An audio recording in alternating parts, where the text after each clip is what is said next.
ঘুম দিয়ে উঠে পড়েছো? হ্যাঁ, উঠে তো দেখলাম তুমি নেই, একটা কথা বলতাম। আবার কি কথা বলবো গো? বলছি ওপারে তো গণেশ পুজো হচ্ছে, যাবে গো? তা চলে যাও তুমি।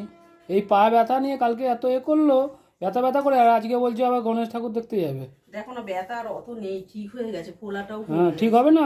টোটোয় বসে গেলে, টোটোয় বসে এলে, ডাক্তার দেখালে, ওষুধ খরচা হলো। যা বাবা, কি রে, বলে টোটোয় বসে গেলে হাঁটতে পারলে কি আমি টোটোয় করে কাজে কি যেতাম, করে হাঁটবে? সাইকেলে করে যেতাম? কি কথাবার্তা ছিড়ি।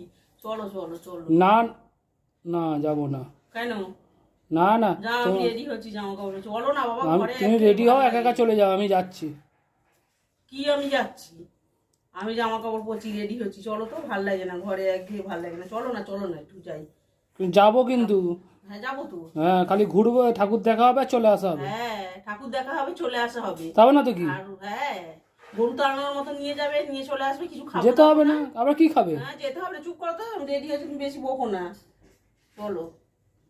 আসছি, আমি রেডি হও তাহলে। হ্যাঁ, আমি তাড়াতাড়ি করে যাবো, একটু একটু টাইম লাগবে, একটু আস্তে আস্তে যাবো। হ্যাঁ, সাইকেলে যাবে তো? না না, হেঁটে। হ্যাঁ, নাও তুমি যাও, আমি রেডি হই তাড়াতাড়ি করে। পরে ব্যথা, আস্তে আস্তে যাবো।